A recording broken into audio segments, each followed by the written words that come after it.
कांग्रेस की कोरबा लोकसभा प्रत्याशी श्रीमती ज्योत्सना महंत के पक्ष में वोट की अपील करने चिरमिरी पहुंची प्रियंका गांधी। छत्तीसगढ़ की Korba Lok Sabha seat high profile seat मानी जा रही ज्योत्सना महंत को जीत दिलाने के लिए पूर्व कांग्रेस सरकार के दिग्गज एडी चोटी एक किए हुए हैं। जहां एक तरफ भाजपा प्रत्याशी सरोज पांडे के पक्ष में धीरेन्द्र शास्त्री का चिरमिरी आगमन हुआ था, वहीं अब प्रियंका गांधी के आने से कांग्रेस कोरबा सीट निकालने को लेकर पूरी तरह आश्वस्त नजर आई। आम सभा को संबोधित करते हुए प्रियंका गांधी ने कहा कि भाजपा के नेता आपकी बात नहीं करते हैं। मोदी जी की सरकार 10 साल में अन्याय की है, चर्चा धर्म की हो रही, जाति की बात हो रही, काम की बात कोई नहीं करता और जो बात करता है उसे दबाया जाता है। पहले की बजाय आज जागरूकता कम हो गई है। से आए, बिहार से आए और यहाँ पे जो खदाने हैं उनमें उनको रोजगार मिला, यहाँ पे बसे। तो कुछ आपके पूर्वज अलग अलग प्रदेशों के भी होंगे और कुछ आप लोग इस प्रदेश के भी हैं। सबने यहाँ इस इलाके के लिए, अपने प्रदेश, अपनी धरती के लिए पूरी तरह से मेहनत की, उसको आगे बढ़ाने के लिए, अपने आप को विकसित करने के लिए, बच्चों के भविष्य बनाने के लिए। आपका जो छत्तीसगढ़िया सम्मान है, स्वाभिमान है, वो देश भर में उसका नाम बना है। और मेरे पहले बघेल जी बोले, मैं आपसे कहना चाहती हूँ कि बघेल जी ने खूब कोशिश की आपके प्रदेश को आगे बढ़ाने की, और मेरे ख्याल से उन्हीं कोशिशों की वजह से सबसे ज्यादा आक्रमण उन्हीं पे हुआ। उन्होंने जो छत्तीसगढ़िया स्वाभिमान की बात उठाई, ये पहली बार पूरे देश भर में पहली। दिल्ली में भी सबने देखा सुना छत्तीसगढ़ के बारे में।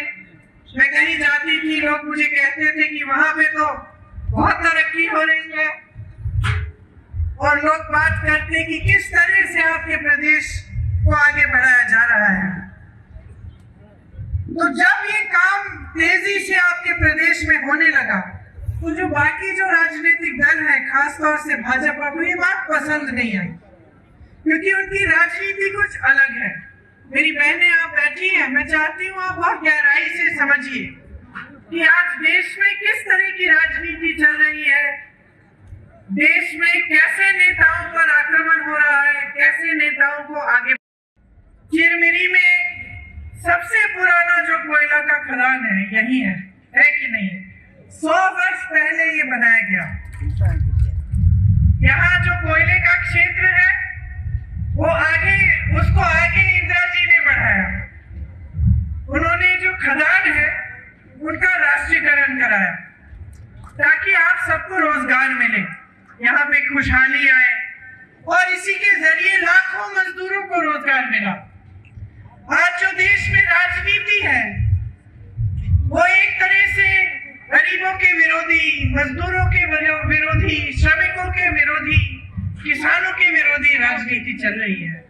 आपको बातें तो बहुत बड़ी बड़ी बताई जाती हैं, खास तौर से जब भाजपा के बड़े बड़े नेता आपके सामने आते हैं, आपको बताते हैं कि देश में बहुत खुशहाली है, अर्थव्यवस्था बहुत मजबूत हो रही है, हम तेजी से आगे बढ़ रहे हैं, बहुत चीजें गिनाते हैं कि बड़े बड़े इवेंट किए हैं, बड़े बड़े विदेश के प्रधानमंत्री और राष्ट्रपति हमारे देश में आए हैं। लेकिन जब मैं आपसे कहती हूँ कि आपको गहराई से बातें समझनी है, तो मेरा मतलब ये है कि ये जो नेता आपके सामने आते हैं और ये सारी बातें कर रहे हैं, भाजपा के नेता, खास तौर से मोदी जी, तो आपको गहराई से पूछना पड़ेगा अपने आप से कि भैया आपकी बात क्यों नहीं कर रहे हैं? आपकी समस्याएं बहुत बड़ी हैं आज के दिन, है कि नहीं? मेरे भाई यहाँ खड़े हैं, है ना? आपकी बड़ी बड़ी समस्याएं हैं, लेकिन उनकी बात इन मंचों पे नहीं हो रही है। इन मंचों पे जो बात होती है वो बड़े बड़े इवेंट की बात होती है, कोई G20 बोलता है, कोई पाकिस्तान की बात करता है, कोई चीन की बात करता है। आपके जीवन में जिन संघर्षों से आप गुजर रहे हैं उनकी बात नहीं होती। आज यहाँ आप ही के इलाके में हालात क्या है? खदानें बंद हो गई हैं, हुए कि नहीं? थी तो रोजगार मिलते थे खदानों में और सुरक्षा भी मिलती थी रोजगार की। आज सरकारी नहीं है तो बड़े बड़े सेठ तय करेंगे कि आपका वेतन क्या है, बड़े बड़े सेठ तय करेंगे कि इसको बंद करना है, चलाना है, बड़े बड़े सेठ सारे निर्णय लेंगे। तो जो आपको एक पहले एक रोजगार की सुरक्षा मिलती थी वो नहीं रही। आज श्रमिकों को ठेकेदारी द्वारा उनका शोषण हो रहा है। आपको ठेके पे नौकरी मिलती है, कितने पैसे मिलते हैं नहीं मिलते हैं इसमें कोई रोक नहीं है। मजदूरी कम मिल जाती है, मेहनत करते हैं आप, घर जाते हैं थके हुए, गर्मी में, इतनी गर्मी में, धूल में, खदानों के अंदर काम करते हैं, लेकिन वो मेहनत करने के बावजूद आपकी कमाई पूरी नहीं होती।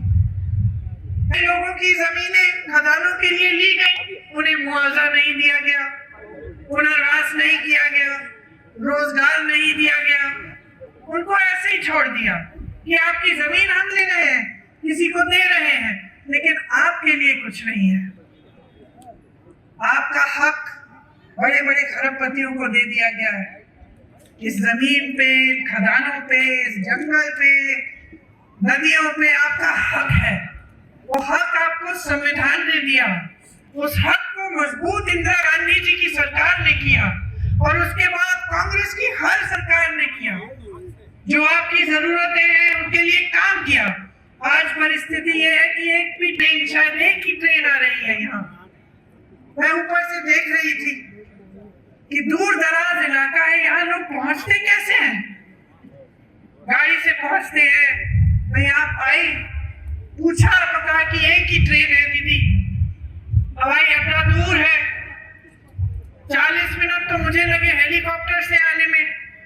तो आप जब गाड़ी से जाते होंगे या आप ट्रेन से जाते हैं तो कितना समय लगता होगा?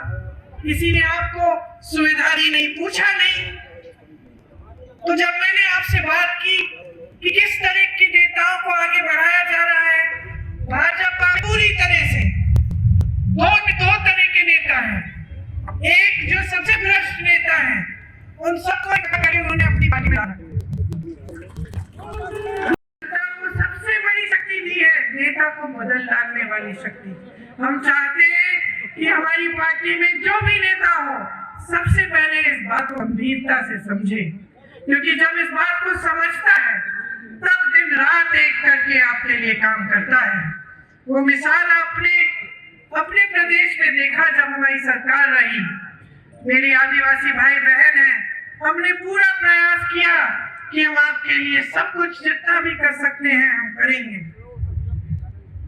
आपने देखा होगा कि हमने गौठानों को भी मजबूत बनाने की कोशिश की, आपके अधिकारों को मजबूत बनाने की कोशिश की, आपको पट्टे दिलाने की कोशिश की। ये सब भाजपा की सरकार नहीं करती। इन चीजों पे, इन सब कामों पे रोक लगाती है। आज श्रमिकों का शोषण होता है, जैसे मैंने कहा, पता नहीं चलता कितना वेतन कौन देना चाहता है वो दे देता है। हम अपनी पार्टी में ये प्रयास करना चाहते हैं कि आपके साथ न्याय हो। बघेल जी ने न्याय की बात की। हमने जो घोषणा पत्र निकाला है इस चुनाव में, उसका आधार यही है कि जो नेता है सब आपके प्रति समर्पित रहे और जो सरकार रहे वो भी आपके प्रति समर्पित रहे और आपके लिए आपकी सेवा करें। उस पत्र को हमने घोषणा पत्र नहीं, न्याय पत्र का नाम दिया। न्याय पत्र का नाम इसलिए दिया क्योंकि सबसे ज्यादा अन्याय नरेंद्र मोदी जी के 10 सालों की सरकार में आपके साथ हुआ है। किसी बड़े खरबपति के साथ अन्याय नहीं हुआ, बड़े बड़े उद्योगपतियों के साथ नहीं हुआ, बड़े बड़े नेताओं के साथ अन्याय नहीं हुआ। वो सब आगे बढ़ रहे हैं। वो सोचते हैं आपका वोट ले लेंगे धर्म के नाम पर, इधर उधर की बातों करके, और उनको काम नहीं करना पड़ेगा।